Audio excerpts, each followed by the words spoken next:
के शर्मा जी, क्या ये यूनिवर्सिटी आजम खान की यूनिवर्सिटी है? क्या इसमें मुसलमान नाम जुड़ा हुआ है, इसीलिए इस यूनिवर्सिटी पर बुलडोजर चल रहा है, या मंशा कुछ और है? देखिए प्राची जी, देश का कानून सबके लिए बराबर है। वो ना हिंदू देखता है, ना मुसलमान देखता है, ना ईसाई देखता है, ना सिख देखता है। यदि कोई भी गलत काम करेगा तो इस देश का कानून उस पर कार्रवाई करेगा। और फिर ये तो एक सजा याफ्ता अपराधी आजम खान के विरुद्ध है। सजा याफ्ता, वो सजा के आधार पे जेल पे हो। ये दुर्भाग्य है समाजवादी पार्टी का और जो तथाकथित मुस्लिम वर्ग इससे जुड़ा हुआ है, जिनके बयान आप सुना रहे कि वो अपना संबंध एक भ्रष्टाचारी, एक अत्याचारी, एक अपराधी ऐसे व्यक्ति से अपने आप को जोड़ रहा है। आज ये केवल मकान वहां गिराने का इशू नहीं है, ये मामला तो पुराना है।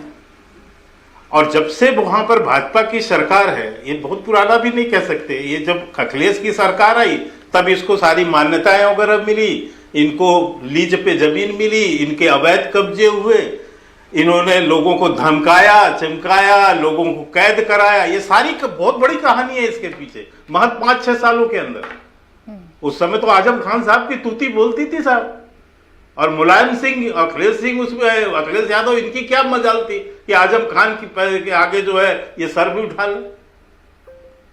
वो आजम खान ने जिस ढंग से अवैध रूप से कब्जा किया, और मुझे आश्चर्य है कि यहां बैठे अभी 2 लोग उसका समर्थन करेंगे। ये बप्प की भी संपत्ति का उसमें दुरुपयोग हुआ है, लेकिन ये सब भूल जाएंगे। यही दुर्भाग्य है इस समाज, इस जो है मुस्लिम जो तथाकथित कट्टरपंथी हैं और समाजवादियों का, क्योंकि इनको मुस्लिम तुष्टीकरण करना है। मैं सुन रहा था अखिलेश यादव का एक बयान है, शिक्षा में सांप्रदायिकता नजर जो है, कुछ ऐसी लाइन उन्होंने बयान दिया। अरे भाई, शिक्षा और सांप्रदायिकता का इससे क्या लेना देना है?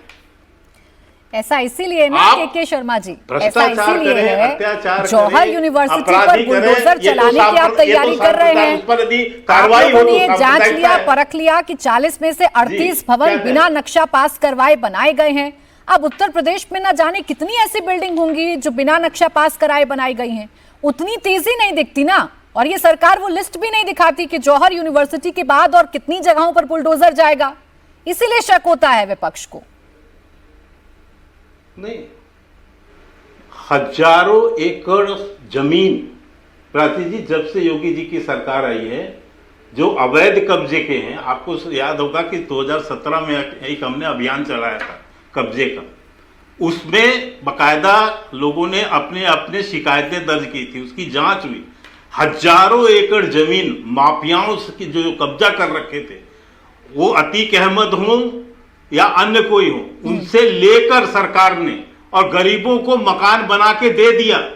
और ये तो इसका मामला जो है जौहर यूनिवर्सिटी का, ये तो हाई कोर्ट, जब लीज इसकी जो कैंसिल कर रहे थे, ये तो हाई कोर्ट गए इसी यूनिवर्सिटी की जमीन को बचाने के लिए। हाई कोर्ट ने खारिज किया, सुप्रीम कोर्ट ने खारिज किया।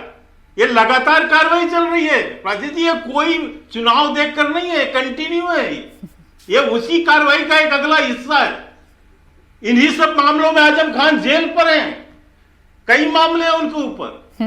इसमें 30 मामले जो है जौहर यूनिवर्सिटी से जुड़े हैं। चले ठीक है, यानी कोई हिडन एजेंडा आपका नहीं है। मामले हैं, अवैध कब्जे का मामला है, सारे मामले हैं। यानी कोई हिडन एजेंडा आपका नहीं है, लेकिन आप जब भी कोई कार्रवाई करते हैं तो ये टैग आप पर से हटता नहीं है कि आप धर्म देखकर कार्रवाई करते हैं। और अजीज खान साहब, अगर सरकार नियमों के साथ जाकर या नियमों के अनुरूप कोई कार्रवाई कर रही है, तो जरूरी है उसे सांप्रदायिक चश्मे से देखना, उसमें हिंदू मुसलमान देखना, ये बताना कि आजम खान चुकी हैं इसीलिए उनकी यूनिवर्सिटी पर बुलडोजर चलाने की तैयारी है। आप ये क्यों नहीं बताते हैं कि 40 में से 38 भवन बिना नक्शा पास कराए बनाए गए, इसीलिए कार्रवाई हो रही है?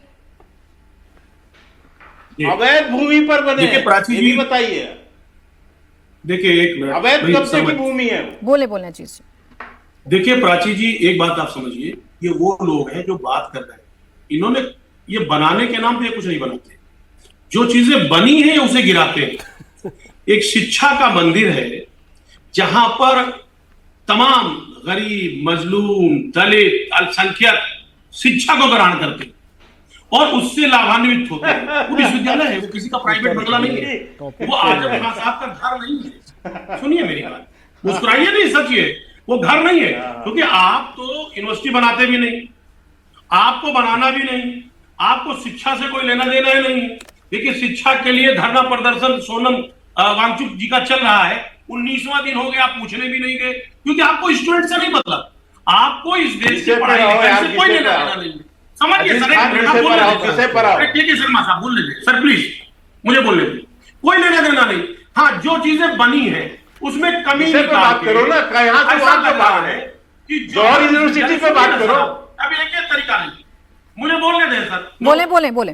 ये कोई आजम खान साहब की कोई प्राइवेट प्रॉपर्टी नहीं है, वो एक पब्लिक प्रॉपर्टी हो गई। जब वो यूनिवर्सिटी बन गई और उस यूनिवर्सिटी में पब्लिक पढ़ने लगी, तो इसका मतलब ये हुआ कि आप उन छात्रों का जो उसमें पढ़ना चाहते हैं, जो इलाके में लोग उसका फायदा लेना चाहते हैं, उनके भविष्य को कुचल रहे हैं।